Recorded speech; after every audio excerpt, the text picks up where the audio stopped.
Let's talk about reviewing your spending inside of Monarch Money. We're going to be looking at the flexible spending if you've got your account set up in the fixed, flexible, non-monthly approach. If you don't have it set up in that way, then you can just look at the categories that make the most sense to you to review how much did you spend? Did you spend less than what you expected or right at what you expected?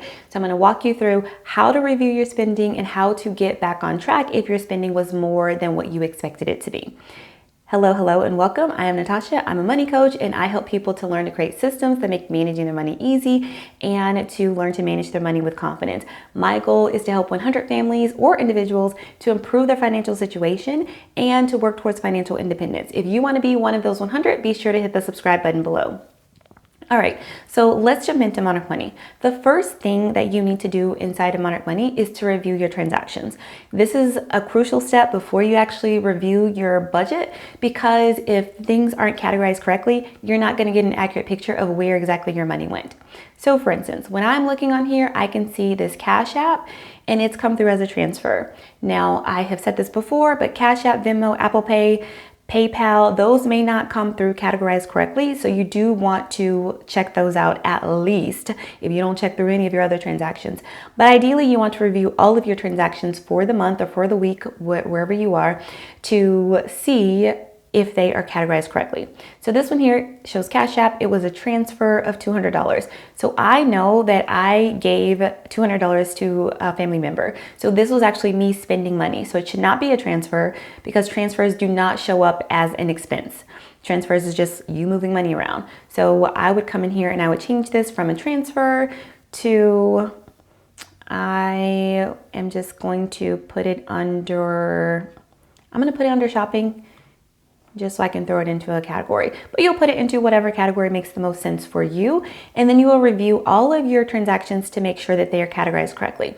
So one of the ways I know that this Cash App is an outgoing is because it is in black over here. So the transactions that show you are spending money will typically be in black, where you're earning money will typically be in green, or the company is crediting you for that.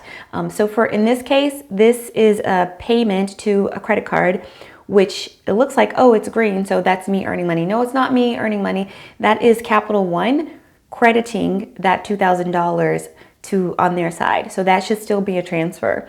So paying attention, making sure you understand how these transactions work and that they are actually categorized correctly is number one. Once you have done that, then you can jump over to your budget section to review your spending. So let's go on and do that. Okay, so now we are at the budget tab inside of Monarch Money, and we are looking at these flexible expenses. And what I can see is the budgeted amount for the month was $2,909. The actual amount was $4,536, which means, oh, the spending went over by $1,627. So in many people's case, this will present a problem like, oh my gosh, what happened? How did you afford that $1,627? It may have gone onto a credit card or something like that. In this particular case, these were expenses that were expected and the money was transferred in here. There was a buffer in there to cover it. But I'm going to walk you through how I know that and why I'm not too concerned when I look at this for this particular month. So first, looking at groceries, there is a set amount of trying to stay within $1,000 or less for groceries. That came in at $1,117. So it was over by $117, which was very close to the budgeted amount. So I'm not too upset about it. Next month, maybe I do want to try to make sure that I come in under that 1,000. But this month, I'm okay with going over by 117. Auto maintenance.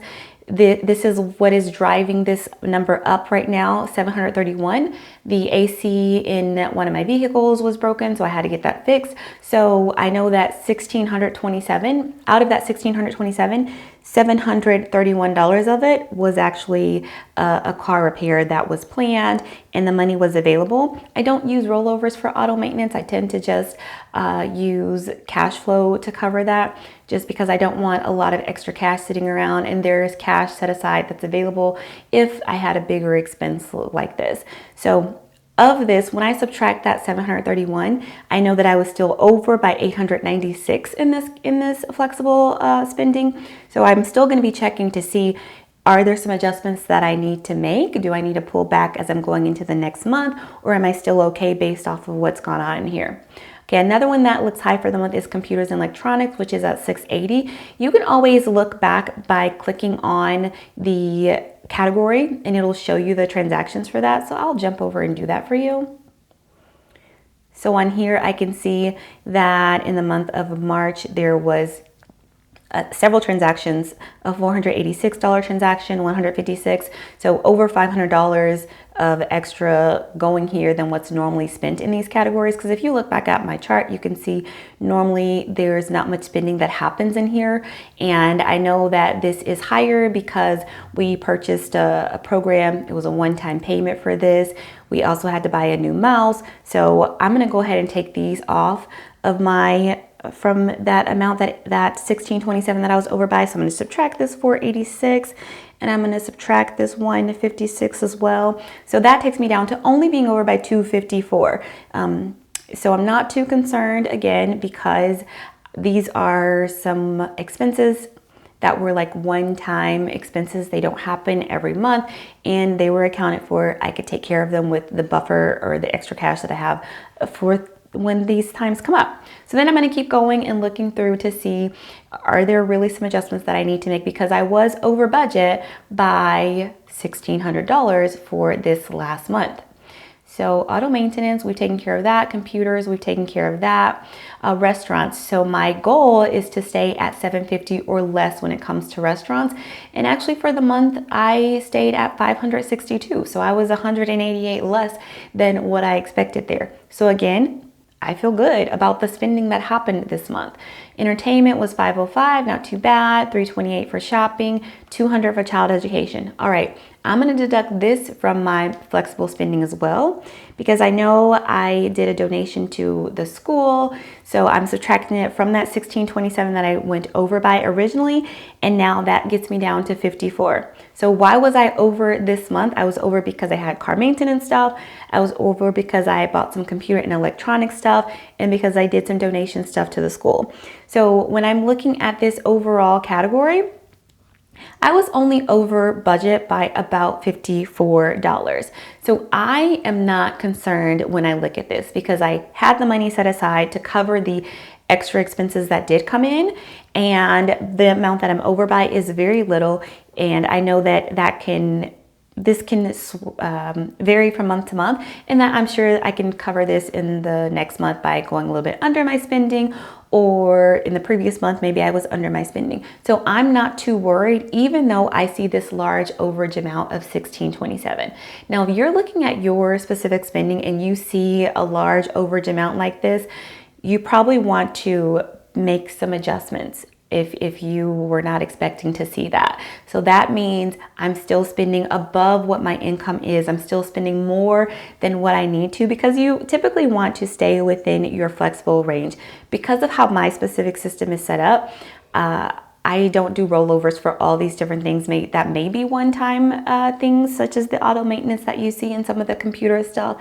And so I'm okay with this. But for most people, with how you set yours up, you probably are going to want to make some adjustments. So really, you'll want to look through here and see, where are we still spending quite high, where we want to start to pull back? How can we make adjustments going into the next month? So for groceries, I was over by $117. Is there something I can do different? Well, every week I'm going to be looking to see how much have we spent on our groceries for the week so far, for the month so far rather, and make sure that I don't go over this $1,000 amount that I set.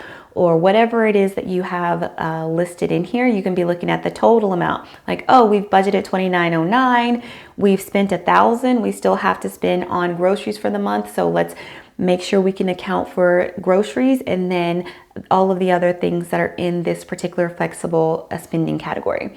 So this is how you review your spending. You go through the transactions first, making sure they are categorized correctly. Then you look at your actual spending numbers to see, how did I fare? Do I feel good about the numbers that I'm seeing, or do I feel like I need to cut back? And what's coming up moving into the next month? Am I expecting next month to be a higher month? If I am in an area of entertainment or shopping, oh, it's going to be some holidays coming up. I know we're going to spend more on entertainment. So what am I going to do to adjust so that we don't go over our flexible spending budget for the month. So that is reviewing your expenses in Monarch Money. If you have any questions about Monarch Money that I didn't answer today, about budgeting or anything else about Monarch Money, please leave them in the comments. Or if you have other ways that you do your budget, I'd love to hear about how you do them in the comments as well. And if you enjoyed this video, I'm sure you'll enjoy some of the other ones I've made. I can't wait to see you in that one and in the next one. Talk to you soon.